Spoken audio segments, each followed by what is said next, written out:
everyone, welcome back to the Magpie Channel TV. Feels like it's been a while this one, bit of a daily upload, back in the house. I was going to go to St James's Park today to do this, actually do another video before this one came out. But it's absolutely freezing out there and things are piling up, getting a bit busy. So we're going to rattle through this one for you. There's two big updates to bring you in the world of Newcastle United today. You can tell the international break is coming to an end. England still do play tonight against Italy in a Euro 2024 qualifier. But we all care about the club football returning, which is thankfully this weekend as Newcastle take on Palace at home. We will be there. We will be there. We will be there. Like Pep Guardiola, we will be there. 3 o'clock, match day vlog, match reaction, all of that stuff coming. We'll talk about all that stuff anyways in the preview later in the week. Most likely Friday again, I'll bring you the match preview. Thursday night, live at 7, we have our live show, the weekly Newcastle United news show, so make sure you tune into that. And before we do get into the two big topics of this video, I just want to shout out this event that's happening next Monday. Again, like Pep Guardiola, we will be there. We will be there. Really looking forward to this one. Pete Graves' event there with Kevin Keegan and now special guest Eddie Howe. What a night that is going to be. Eddie Howe and King Kev on stage together. This is going to be brilliant at Time Theatre. You can see on your screen there the link to get tickets, and I'll whack it in the description or the comments as well. So I'm buzzing for that one. I know Pete's been working hard on this book. Top lad, Pete Graves is. And to have those Newcastle legends there having a chat with him is going to be a quality night that I am definitely looking forward to. Right, then we're not going to waste any more time on this one. Let's get into it. I'll tell you what, before we do get into the main subject of the video, which I want to talk about, which is obviously St James's Park and our new sponsor, I do want to talk about Sandro Tonali. Tonali's agent has literally came out in the last half an hour or so and said this. I'll put it on your screen now. Basically revealing that the Italian midfielder does have a gambling addiction. We all know it came out a few days ago now about Tonali getting removed from the Italian squad alongside Zaniolo and a couple of other players, kicked out of the Italian training camp, questioned by authorities on recent allegations about betting. We've heard loads about this. I'm looking forward to Eddie Howe's press conference on Friday so he can get asked questions about it. But we've heard loads of different things on this Tonali stuff. So the agents obviously came out today and said that he does have an addiction, something he's fighting, something he wants to obviously get a hold of. And he is available to play this Saturday. He has been training with Newcastle. He did come back early from international duty, so hopefully he'll be ready for Saturday. And first off, just want to say to Sandro that I hope he can recover from this. Gambling addiction is very serious, and I do hope that he can recover, get better, and you know, be ready for Saturday and be ready on the pitch. We don't know, I have a clue what's happening in terms of the allegations, in terms of what could happen in ban-wise. Was it in Serie A? Was it just in Italy? Has he carried it on since he came to Newcastle in England? People are saying it was just poker. People are saying it was like illegal poker websites and gambling websites and stuff like that. Like it was nothing to do with football. And you hear other things saying that it is being football betting. So I don't really want to comment too much on that side of things until we get some clarity on what and when he's actually been betting. But like I said, hope Sandro gets better, puts in the work to improve, and let's back him. Let's get behind our number 8. He's likely to play on Saturday. He is available, so let's get the St James's Park crowd roaring and in support of our Italian midfielder. And we'll wait and see what else comes of this. And like I said, I don't really want to touch on it too much more until we know specific details, instead of Twitter accounts saying, oh, he's fine, it was just a poker thing, he's absolutely sound, there's going to be no ban. And then you hear another thing saying, oh, he's you know, he has been betting on football, it could be a lengthy spell. We don't know yet. Concrete, we don't know yet. I'm waiting for Sky Sports, BBC, Newcastle United to comment on it officially and let us know the actual crack before we start saying he is banned, he isn't banned, he's been betting on this, he hasn't been betting. Not going to do all that.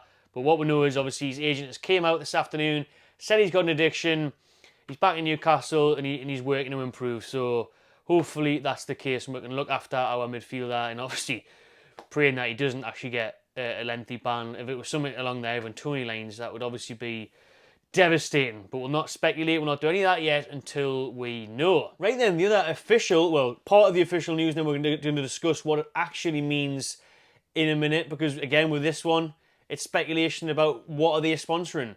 But Saudia Airlines did put out this tweet earlier on today, and it's a big teaser, and you can see it on your screen there exactly what it's about. And obviously that's revealing that they are going to be a sponsor of Newcastle. You've had other journalists come out like Craig Hope and say they are going to be our airline sponsor. So that's kind of squashing some rumours about what we're going to get into, but I'm not believing that yet until we know, again, concrete evidence and what the club announced, because Hope has got things wrong plenty of times in the past. You know, he's got things wrong in the summer. That transfer budget that was meant to be, what, 50 million, 80 million, whatever he said, wrong. So, you know, don't want to slander him too much or anything, but I'm not believing it. Not believing it until it's officially announced. So in this one, we're going to speculate what it could be. And obviously, that's the easiest thing to point at and just be, it's just a airline sponsor. I mean, Newcastle have never had an airline sponsor before, but I guess we've never travelled to the Middle East for winter warm camps before either, or, you know, these American pre-season tours we're doing, and I know in the future they are going to be going further at sea amongst the pre-season tours. They'll be going all over the globe, so potentially that'll be on Saudia Airlines, and then again, maybe they'll be putting on flights direct from Newcastle International Airport so you can visit Saudi and the Middle East and the Far East and everything else as well. So that's the obvious one, but I want to touch into what else it could be, because loads of people on Twitter, it's going rife now with rumours that this could be a stadium naming rights sponsorship. What a shockwave that would be, and what a big, big deal and announcement that would be as well. And for them to show that St James's Park in the video, for them to be constantly linked. We've seen a couple of weeks ago they had Saudia along the advertising boards. They had it last year as well, but they've changed the logo now, they've changed the font and everything, and that was along the St James's Park pitch the other week in the last game. So for me, if it isn't going to be Saudia Airlines at St James's Park, Saudia James's Park. Saudia James's Park. Nice ring to it, that. But I think if it's not them, it will be someone else. Listen, if they're not going to be the new naming rights holders, it won't be long until somebody is. This is a massive way around financial fair play. We've seen it with the Emirates, we've seen it with Etihad Stadium, we've seen it over and over again. I was going to name Bolton Wanderers Stadium there, but I can't remember what it is, but I'm sure it's like Toilet Flush Arena or something. I can't, they're sponsored by like Toilet Roll or a toilet or something. I can't remember what it is.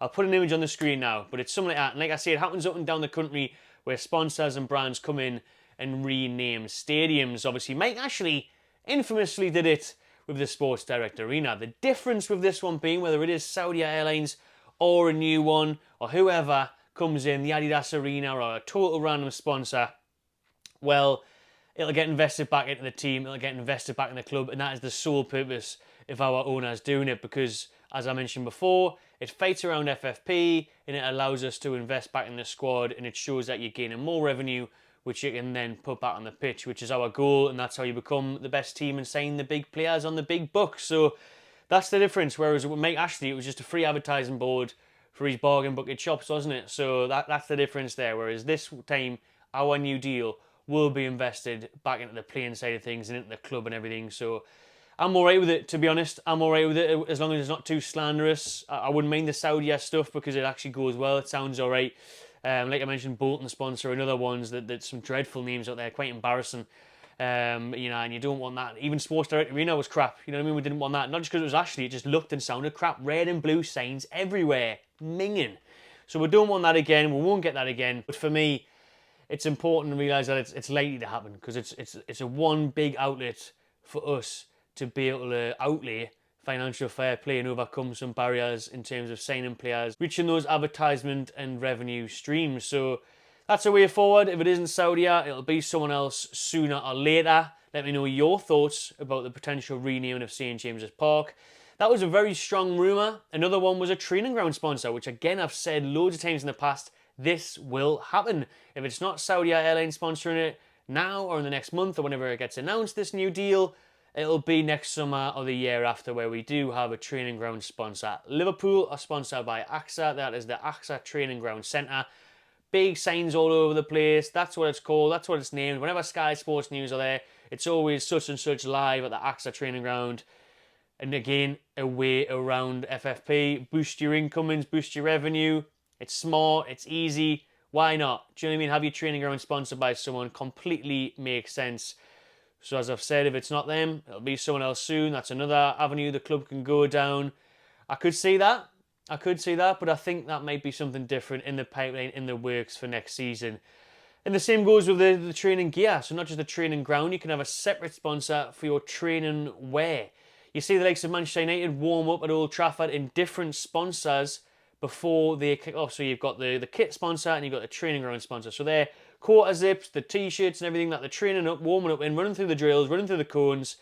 is different to when they actually go out on the pitch and kick off the match. So again, another easy way of increasing financial fair play capability and building up your revenue accounts. So that's going to be happening in no time as well, whether it's Saudia, whether it's Umbro, whether it's Diadora, whether it's bloody whatever you want, you know what I mean? Kentucky Fried Chicken, you name it. You know what I mean? I'm listing brands here for free, they should be paying us. But that's what I mean. I tell you what, I list a local brand actually, local company, Anarchy Brewery, obviously make Warbia. Warbia in the middle of the training ground sponsor. There we go, training kit sponsor, should I say. That would be lovely. But again, that's another one where it boosts your money and everything, and if it isn't Saudia, it's going to be someone else. So it's one of the ways to make these things happen and progress on and off the pitch. So if Saudia Airlines is just a new airline sponsor for Newcastle where they will carry our players abroad, fair enough. That's an easy one. Hopefully, at the end of the day, whether it's that or the training ground or whatever, it's all about that, and they're offering us some big money so we can increase our revenue and then we can get better players on the pitch. Because that's the goal. You know, the new owners have said they want to be the best, and to do that, you need the funds to get out of financial fair play, which we are still massively stuck on because of the previous regime not spending out and the other deals being tiny. You know, we've done great so far. You look at Noon, that's on the sleeve now. That's 8 million a year. Fun 88, that was only 5 million a year. Now we've got Seller, 25 million a year. And the same for Castor. When that goes, that's went from a few million to 40 million a year in Adidas or whatever it's meant to be. So they're doing the right things on and off the pitch. We're being smart with it. We're being savvy, and that's the way forward. So Saudia Airlines set to be announced as a new sponsor of Newcastle United. I think that about does it for this video. I think we'll wrap it up there. We've went on for quite a bit already in a sense. So let me know in the comments below what you think of this news on both hands, the Tonali stuff and the sponsor. Remember, Thursday night, live at 7 PM every Thursday, Toon Talk Live, Newcastle United News Roundup. We'll be looking ahead to the Palace game as well. Premier League football returns, thankfully, to St James's. Good old-fashioned 3 o'clock kick-off this weekend. Drop a like on this one if you've enjoyed it, people. Give it a subscribe to the Magpie Channel TV, and I'll see you on the next one.